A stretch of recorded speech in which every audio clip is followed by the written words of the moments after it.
بسم الله الرحمن الرحيم. الحمد لله والصلاة والسلام على رسول الله محمد وآله وصحبه ومن اهتدى بهداه. اللهم أرنا الحق حقا وارزقنا اتباعه وأرنا الباطل باطلا وارزقنا اجتنابه. سلام ورحمة مهرباني خواهي پروردگارتان لێبێت. خوشکان برایان تابیانی بەڕێز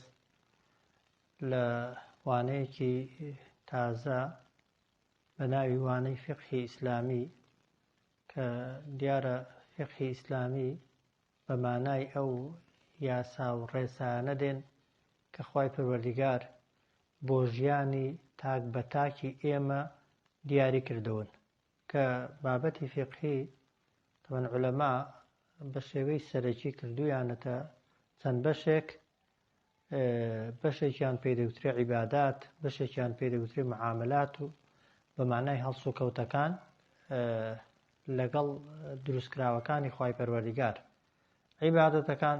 زۆرتر مامەڵەی مرۆڤە لەگەڵ خوای پەروەردگار و معاملات زۆرتر مامەڵەی ئینسانەکانە لەگەڵ یەکتری کە هەمویان هەم بابەتی معاملات بێت بابەتی عیبادات بێت پێویستە ئێمە بەو شێوازە ڕێکی خەین کە خوای پەروەردگار یاسای بۆ داناون و پێغەمبەری خوا صلی الله علیه وسلم فێری کردوین. دەرسی فقه دەرسێک کە پەیوەندی بە تاک-تاکی موسڵمانانەوە هەیە. موسڵمان دەبێ بزانێت چۆن عیبادەت دەکا، چونکە هەمووتان دەزانن کە عیبادەتکردن و خواپەرستیکردن دوو مەرجی سەرەکی هەیە. مەرجێکیان بریتیە لە ئیخلاس و خۆیەکلاکردنەوە بۆ خوا،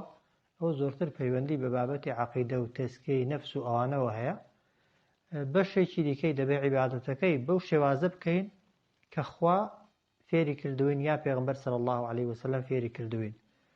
ئەو شێوازی خوا و پێغەمبەرە لەکوێدا باس کراوە؟ لە کتێبە فقهیەکاندا کە عولەمان و زانایانی پێشینمان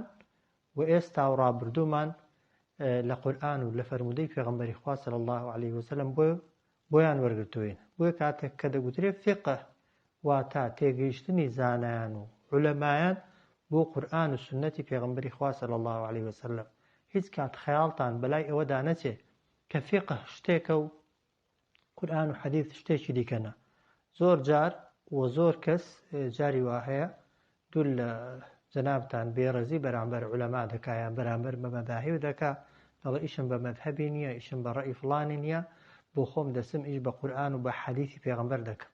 تێگەیشتن لە قورئان و لە حەدیثی پێغەمبەر صلی الله علیه وسلم، شیکردنەوەی ئاەتەکان و فەرموودەکانی پێغەمبەر صلی الله علیه وسلم ئیشی هەموو کەس نییە و ئیشی گەورە زانایان و لە خواناسان بووە کە ئەوان هەر لە قورئان و هەر لە حەدیثی پێغەمبەر صلی الله علیه وسلم ئەو ئەحکامانیان دەرهێناون. هیچ بابەتێکی فقهیمان نییە بە جیاوازی مەذهەبەکانەوە لە قورئان یا لە حەدیثی پێغەمبەرەوە وەرنەگیرا بێ. دەکرێت ڕەئیەک لە ڕەئیەکیان بەهێزتر یا لاوازتر بێ، بەڵام هیچ ڕەئیەک هیچ مەذهەبێکمان نییە بە هەوا و ئارەزووی خۆی شتی حەڵاڵ کرد بێت و شتی حەرام کرد بێت شێوازی عیبادەت و خواپەرستی بۆ ئێمە دانابێ. بۆیە تکاتان لێ دەکەم بە هیچ شێوەیەکی بیر لەوە نەکەنەوە، ئەوەتان بە خەیاڵیش دانێ کە مەذهەبەکان بە هەمویانەوە ئەوانەی مەذهەبی ئەهلی سونە و جەماعەن و عولەما و زانایان، ئەوانەی کە لەسەر ڕێڕەوی پێشینە باشەکانمان دەڕۆن و پابەندن بە قورئان و سنەتەوە،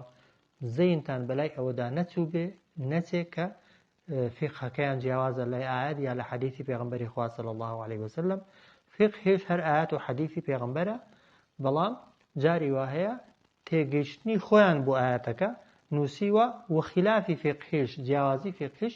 لەو تێگەیشتنە جیاوازانە دروست بووە. ئەو خاڵێکی دیکە پێم خۆشە ئیشارەتی پێ بکەم. بێگومان ئەو بابەتانێک کە باسییان دەکەین لەوانەیە هێندێک لە زانیاریەکان تازە بن لە لای جەنابتان و هێندێکیان لەوانەیە پێچەوانە بێ لەوەی کە تۆ قەناعەتت پێیەتی یا لەوەی کە تۆ بیستوتە، بۆی بەلاتەوە ئاسایی بێ. هیچ بابەتێکی فقهیمان نییە زۆر دەگمەن نەبێ خلافی تێدا نەبێ. ئێمە لە شتە ئەسڵەکاندا لە ئەرکانەکانی ئیماندا لە دیاریکردنی پێنج فەرزەکاندا خلافمان نییە، بەڵام لە چۆنیەتی کردنی نوێژدا جاری وا هەیە خلاف دروست دەبێت. خلافەکە لەسی دروست بۆ لەوە دروست بۆ کە پێغەمبەر صلی الله علیه وسلم لە نوێژدا شێوازی جۆرا و جۆری بەکارهێناون هەر یەکێک لە عولەماکانیش یەک لە شێوازەکانیان پێگەیشتۆ و فتوایان پێداوە تۆ بە قسەی هەر کامێکیان بکەیت سنت پێغەمبەرت جێبەجێ کردووە صلی الله عليه وسلم و لە حەجدا بە هەمان شێوە لە ڕۆژوودا بە هەمان شێوە ئێمە لە شتە ئەسڵ و بنەما سەرەکیەکان جیاوازیمان نییە بەڵام لە شێوازی ئەنجامدانی عیبادەتەکان جاری وا هەیە خلاف لە بینی عولەمادا هەیە خلاف هەبوونیش لە بینی عولەمادا شتێکی زۆر زۆر ئاساییە بۆیە ڕەئی پێچەوانە بوون زۆر طەبیعیە زۆر ئاساییە ڕێگە پێدراوە بەڵام تەفرەقا ڕق لە یەکتر بوونەوە دژایەتی یەکترکردن لەسەر جیاوازی و بۆچوونێک لە شێوازی عیبادەتێکدا ئەوە ڕێگە پێدراون نییە ڕێگە پێدراونیە مسلمانێک ببوغزێنی ڕق لە مسلمانێکی بێ دژایەتی مسلمانێکی بکەیت لەبەر ئەوەی شێوازی عیبادەتەکەی یا شێوازی بیرکردنەوەکەی وەکو تۆ نییە خوای گەورە بۆ خۆی ئیسلام و دینی ئاوا ناردووەکە هەندێک سەیرکەن بابەتی عەقیدەی لەبەرەوەی غەیبیاتە خوای پەروەردیگار مەجالی بۆ ئێمە تێدا نێشتۆتەوە هەر هەموو شتەکانی یەکلا کردوونەتەوە بۆیە هەرچی ئەهلی سوننە و جەماعەیە لە بابەتی عەقیدەیدا یەک مەذهەبە و یەک بۆچوونە بەڵام کە دێتە سەر چۆنیەتی عیبادەتکردنەکە جیاوازی دروست دەبێت جیاوازیش هەر سروشتی دینەکەی وایە پێغەمبەری خوا بۆ خۆی صلی الله عليه وسلم عیبادەتەکانی زۆر جار بە شێوازی جۆرا و جۆر کردوون لە نوێژدا ئینشاءڵڵا دەیگەینێ خواتەمەندە هەموو جار بەیەک شێوە هەڵنەستاوەتەوە هەموو جار بەیەک شێوە دانەنیشتووە هەموو جار بەیەک شێوە تەنانەت تەحیاتی نەخوێندووە بەیەک شێوە ذیکرەکانی نەخوێندوون تەنها یەک ذیکری نەخوێندووە ئەو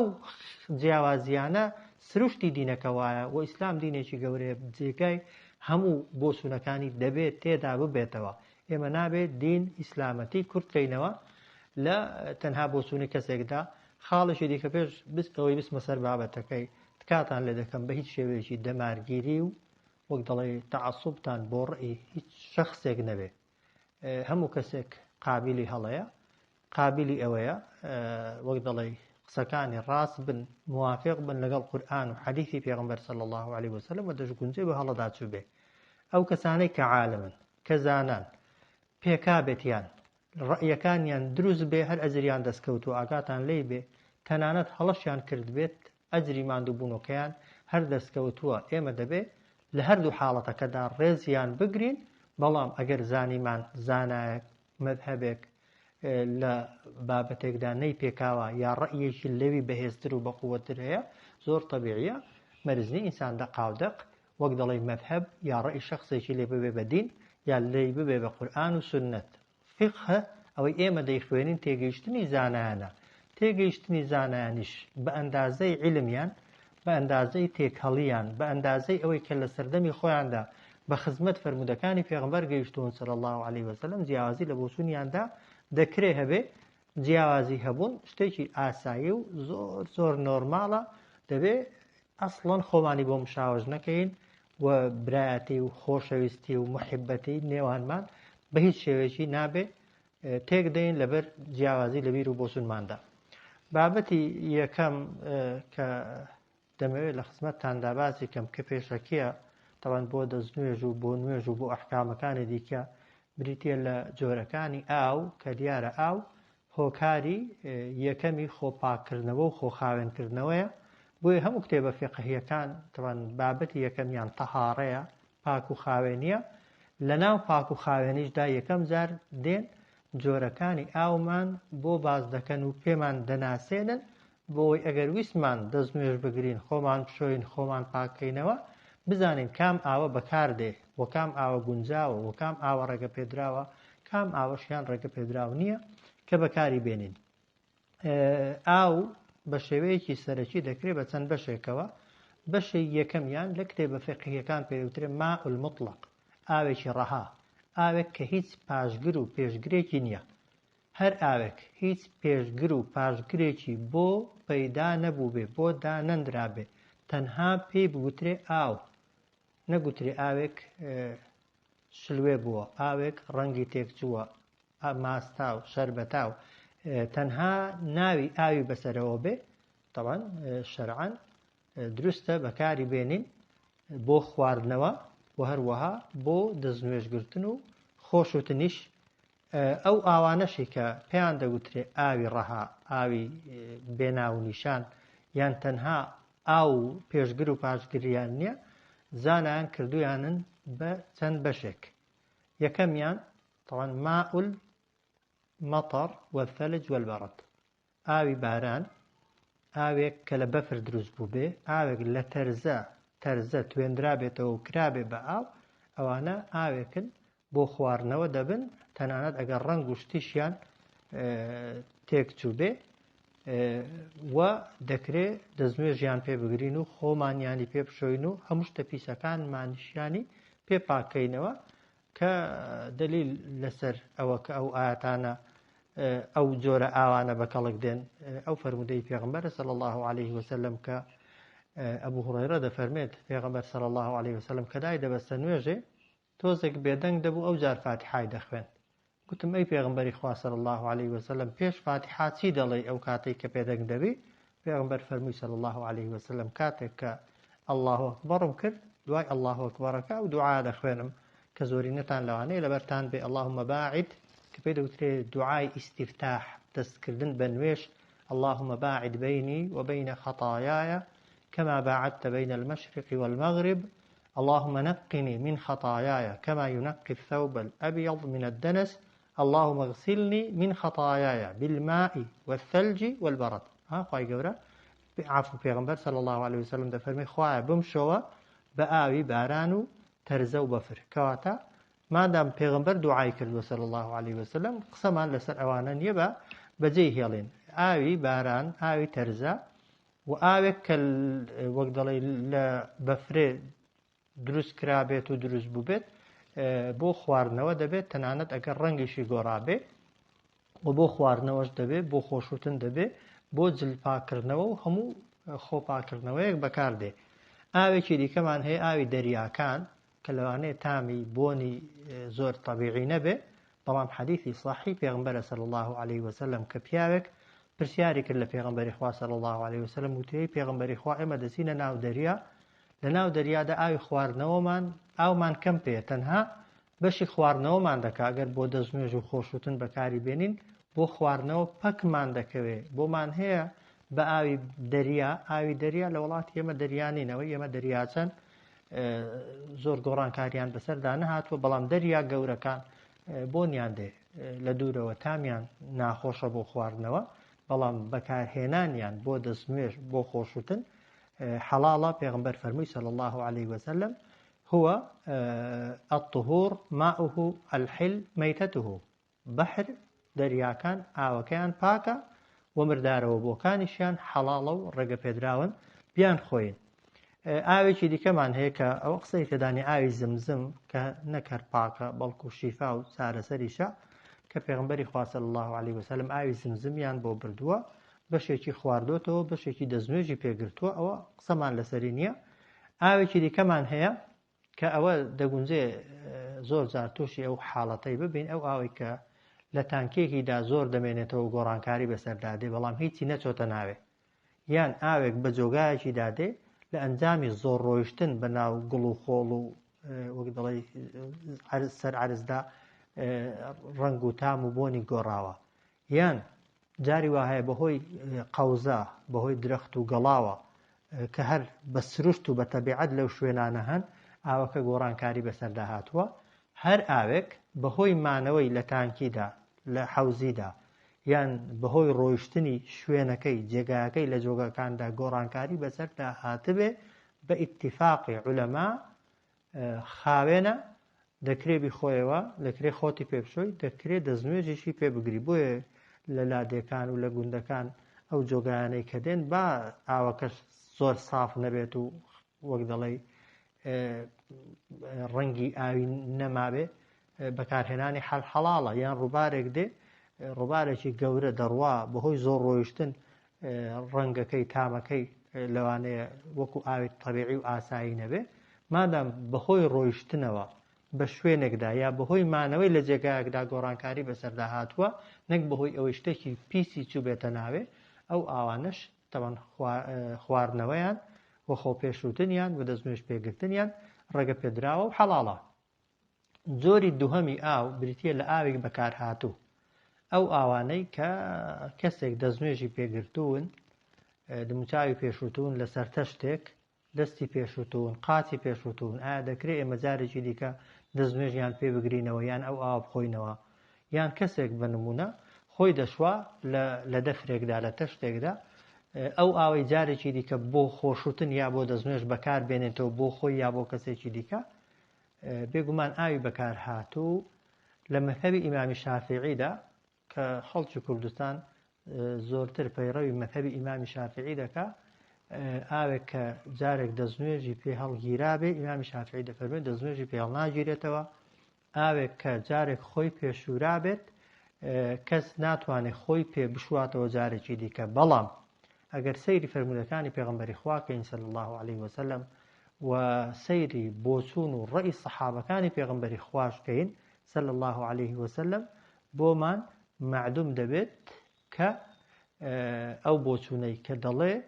ئاوی دەستنوێژ کە دەستنوێژی پێ هەڵگیرا، مادام چونکە ئەو کاتەی زۆری نەمان کە دەستنوێژ دەشۆین، دەستت دەشۆی دەستت خاوێنە، وەکو عیبادەت ئاوی پێدا دەکەی، تا پێستەکەی ئەگەر پیسایی پێوە بێ خاوێن بێتەوە، ئەگەر پیسایی پێوە نەبێت تا گوناهمان پێ هەڵوەرێن. زۆرتر کە ئاومان بە دموچاویدا دەکەین بۆ ئەوەی نییە پێستەکەی خاوێنکەینەوە، بۆ ئەوەی گوناهەکانمان هەڵوەرێنین، کە قاسمان دەشۆین، کە مەسحی سەرمان دەکەین، زۆرتر دەمانەوێت بە دەستنوێژ وەخوای گەورە دەستنوێژی بۆیە داناوە تا پێش ئەوەی دابەستینە نوێژێ خاوێن ببینەوە لە ڕووی جەستەییەوە ئەگەر پیساییمان پێوە بێ، کە کەم وهەیە ئینسان کە دەستنوێژی هەڵدەگرێت جەستەی پیس بێ، بەڵام گوناهمان پێوە نە تا گوناهەکانمان هەڵوەرن. جا زۆرینەی سەحابەی پێغەمبەر صلی الله عليه وسلم و مەذهەبەکان جگە لە مەذهەبی ئیمامی شافعی بەکارهێنانی ئاوێک کە بۆ دەستنوێژ جارێک بەکار هاتبێت، جارێک بۆ خۆشوتن بەکار هاتبێت بە خاوێنی دەزانن، یعنی هەم حەڵاڵە هەم پاکە بیخۆیەوە و هەمیش ڕێگە پێدراوە جارێکی دیکە خۆت دەستنوێژی پێ هەڵبگریەوە یان کەسێکی دیکە دەستنوێژی پێ هەڵبگرێتەوە یا خۆی پێ بشوات. تەنانەت ئەگەر ئاوێک کەسێکی لەشگرانیش کەسێکی لە پیسیش خۆی پێشوت بێت، مادام دوای خۆشوتنەکەی ئاوەکە بە خاوێنی وە پاکی ماوەتەوە، ئەگەر بەکاری بێنیەوە لە دەستنوێژ لە خۆشوتن، تەنانەت ئەگەر تەبیعەتت بێنێ بیخۆیەوە ڕێگە پێدراوە و حەڵاڵە، چونکە هەر پێغەمبەر صلی الله عليه وسلم فەرمودەی صحیحمان هەیە، دەفەرمون کاتێک کە دەستنوێژی هەڵگرتووە دەستی شوتووە دموچاوی شوتوون، زۆر جار کە ئاوی پێ نەبووە مەسحی سەری پێ بکە، دەستی بە دەستێکی دیکە داهێناوەتەوە، یعنی ئاوێک تەڕایەک بە باسکیەوە بۆ دەستی پێداهێناوە مەسحی سەری پێ کردووە. یان ئیجماعی عولەمای لەسەر دەفەرمون ئەگەر کەسێک ئاوی پێ نەما بۆ مەسحی سەر، دروستە بەو ئاوەی کە بەڕیشیەوە دەمێنێت بەنمونە بۆ پیاوان، یان بە ئەندامێکی دەستنوێژەوە دەمێنێت تەڕایەتیەکی دەستی پێتەڕکات و بهێنێ بەسەر سەریدا، ئەو ئاوە بەکار هاتووە. بێگومان مادام دروست بێ مەسحی سەری پێ بکەی، دروستیشە خۆتی پێ بشۆی. وە لە ناو سەحابەی ئیبن المنذیر دەفەرمێت ئیمامی عەلی، عەبدوڵای کوڕی عومەر، ئەبا ئومامە، عەطا، حەسەن، مەکحوول، نەخەعی و هەروەها لە مەذهەبەکان ئیمامی مالیک هەموویان بەکارهێنانی ئاوێک کە جارێک بەکار هات پێ بۆ خۆشتن یا بۆ دەستنوێژ بە حەڵاڵ و بە ڕێگە پێدراویان زانیوە. و تەنانەت ئیمامی غەزالی کە خۆی مەذهەب شافعیە دەفەرمێ حەز دەکەم پێم خۆش بوو مەذهەبی ئیمامی شافعی لە بابەتی ئاودا وەکو مەذهەبی ئیمامی مالیک بایە. مەذهەبی ئیمامی مالیک تەساهول و ئاسانکاری زۆرتر تێدایە و بەبێ گومانیش طبعاً دین هەتا ڕێی تێبچێ حەزی لە ئاسانکاریە نەک لە تونگیری و سەختگیری. ئاوێکی دیکەمان هەیە کە شتێکی خاوێنی چۆتە ناوێ، ئاوێک ڕەنگی گۆڕاوە، تامی گۆڕاوە، بەڵام بەهۆی ئەوەیەوە کە شتێکی پاک و خاوێنی لەگەڵ تێک هەڵبووە. بنمونە ئاوێک کەفی چۆتە ناوێ، سابوونی چۆتە ناوێ، سابوون بۆ خۆی خاوێنە، ئاوەکەش خاوێنە، بەڵام کە سابوون دەچێتە ناو ئاوی طبعا ناوەکەی دەگۆڕێ دەبێتە کەفاو. مەسەلەن ئاوێک ماستی لەگەڵ تێک هەڵکراوە، ماستەکەش خاوێنە، ئاوەکەش خاوێنە، بەڵام ناوەکەی دەبێتە ماستاو. مەسەلەن شەربەت ئاوی لەگەڵ تێک هەڵکە دەبێتە شەربەتاو. ئاوێک عەتری تێکە بە نمونە ئەگەر بۆنی عەترەکەی زاڵ بوو عەترەکە لە ئاوەکەی زۆرتر بوو فعلەن پێی گوترا عەتراو بۆناو یا ئاوی بۆن خۆش کە شتە پاکەکە هێندە زۆر بوو ڕەنگی ئاوەکەی یا تامی ئاوەکەی یا بۆنی ئاوەکەی یان ناوی ئاوەکەی گۆڕی بەبێ گومانی ئەو جۆرە ئاوانە بەکارهێنانیان بۆ ئەوەی ینی لە ئەسڵی خۆیاندا پاکن یعنی ئەگەر بەرجەستەت کەون بە نمونەوەی سابوون و کەفاوە بەرجەستەت دەکەوێت جەستەکە پێویستی بە شوتنەوە نیە پیس نابێ مەسەلەن شەربەتا و معلومە دەتوانی بیخۆیەوە ماستا و دەتوانی بیخۆیەوە دۆشا و هەندە و وەک دەڵێ تێک هەڵکراون دەکرێت بیخۆیەوە بەڵام ئەوانە ناکرێت دەستنوێژیان پێ هەڵبگیرێ یان شتی پیسیان پێ پاک بکرێتەوە کەواتە هەر ئاوێک شتی پاکی لەگەڵ تێک هەڵ بوو بێ بەهۆی شتە پاکەکەیەوە تام و ڕەنگ و بۆنی گۆڕانکاری بەسەردا هاتبێت دەکرێت بیخۆینەوە وە خاوێنە ئەگەر بەرجەستە و لاشت کەوتن یان پێتەوە بوون و نوێژیان پێوە بکەی بەڵام ناکرێت خۆتیان پێ بشۆ یا دەستنوێژیان پێ هەڵبگری یان جلیان پێ بشۆ یان هیچ ئەندامێکی جەستەتی پێ خاوێن نابێتەوە ئاوێکی دیکەمان هەیە پێی دەگوترێت ئاوێک کە شتی پیسی لەگەڵ تێکەڵ بووە دیسانەویش لە مەذهەبی ئیمامی شافعیدا دێت جیاوازی دەکات لە بینی ئاوی کەم و زۆردا بەڵام ئەگەر سەیری مەذهەبەکان و سەیری دەلیلەکان کەین ئەو ڕاستیەمان بۆ معلوم دەبێ کە هەر ئاوێک شتێکی پیسی چوویە ناوێ ئەو شتە پیسە تامی ئاوەکەی گۆڕی بۆنی ئاوەکەی گۆڕی ڕەنگی ئاوەکەی گۆڕی مطلقاً ئاوەکە پیسە نەدەکرێت بیخۆیەوە نەدەکرێت دەستنوێژی پێ هەڵبگری نەدەکرێت خۆتی پێ بشۆی ئەو قسەی لێدانە هەر ئاوێک کەم بێ یا زۆر بێ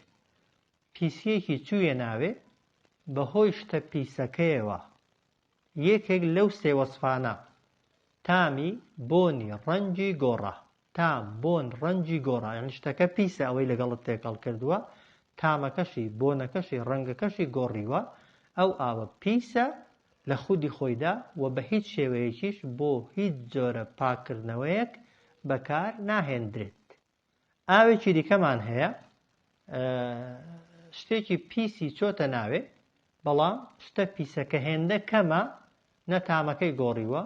نە ڕەنگەکەی گۆڕیوە نە بۆنەکەی گۆڕیوە ئەو جۆرە ئاوانش باشتی پیسیشیان چوو بێتە ناوێ مادام شتە پیسەکە تام و ڕەنگ و بۆنی ئاوەکەی نەگۆڕیون بەکارهێنانیان حەڵاڵە وەڕێگە پێدراوە و هیچ ئیشکالێک نییە لەوەی کە بیخۆیەوە ئەگەر تەبیعەتت بێنێ دەستنوێژی پێ هەڵبگری هەر ئیعتیادیە خۆتی پێ بشۆی هەر ئیعتیادیە جلتی پێ بشۆی هەر ئیعتیادیە ئەوە بابەتی یەکەم تەبان ئاوێکی دیکەشمان هەیە کە لە مەذهەبی ئیمامی شافعیدا پێی دەگوترێت ئاوی مشەمەس ئەو ئاوەی کە لە بەرخۆر گەرم دەبێ بە ئەندازەیەک گەرم دەبێ کە جاری وا هەیە لە بەکارهێنانیدا دەستت زەحمەت دەدا دموچاوت زەحمەت دەدا لە وڵاتی ئێمەش جاری وا هەیە هاوینان شتیوا دروست دەبێ ئاوێک لە تانکیدایە بە هۆی خۆرەوە گەرم بووە لەبەر گەرماییەکەی زەحمەت دەتوانی بەکاربێنی ئیمامی شافعی دەفەرمێت ئەو جۆرە ئاوە پاکە پاککەرەوەش خاوێنە دەتوانی بیخۆیەوە دەتوانی دەستنوێژی پێ بگری خۆشتی پێ بشۆی بەڵام دەفەرمێ مەکروهە ناپەسندە بەکاری بێنی تەنها مەکروهە مەکروهیشەوەی ئەگەر تەرچیکەی چاکترە بەڵام ئەگەر بشیکەی گوناهت ناگات ئەوانە جۆرەکانی ئاو بوون کە هەر یاسای کتێبە فقهیەکان وایە ئەو بابەتی ئاوانە دەخەنە پێشەوە بۆ ئەوەی ببێتە پێشەکی و مقدمە بۆ بابەتەکانی داهاتوومان کە پشتیوان بەخوای پەروەردیگار لە دەرسەکانی داهاتوودا باسی حاڵەتەکان دەکەین کە معلومە وەکو لە ئاگاداریەکەشدا گوتومانە دەرسەکە لەو کاتانەی شەودا هەفتە سێ شەو پێشکەش دەکرێت بەڵام خۆتان لە هەر کاتێکدا گرنگەوەی گوێ لە ڤیدیۆکان بگرن و ئەو کاتێک کە ڕاستە و خۆیە مەجالتان هەبوو ئاساییە مەجالتان نەبوو دواتر گوێ لێ دەگری و تەوان کە گوێشت گرت نیشانەیەک لە پیجەکەی بدەن بۆی هەم بزانین کە گوێتان گرتووە و هەمیش ببنە شەریکی خێرەکەی کە بەبێ گومانی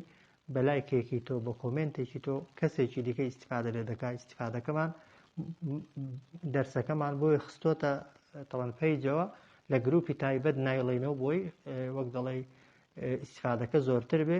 ئێمە ئەوەندانەی کە ناومان نووسیوە و مشارەکەی دەکەین وەک دەڵێ تاڵیبی علمین بەڵام دەکرێت کەسێکی دیکە گوێمان لێ بگرێ بۆیە ئومێد دەکەین هەمووتان هاوکار بن لە خێرەکەدا و خێری هەمووشمان بەیەکەوە وەکو یەک وایە هەمومان هۆکاری خێرەکەین و لە پاڕینەوە لە خوای پەروەردگار کە خوای گەورە بیکاتە توێژووی قیامەتی ئێمە و ئێوە ئینشاءڵڵا لە بابەتەکان بەردەوام دەبین ئەوانەی بە پێویستیان بزانین خوای گەورە هەموو لایەکمان مۆفەق و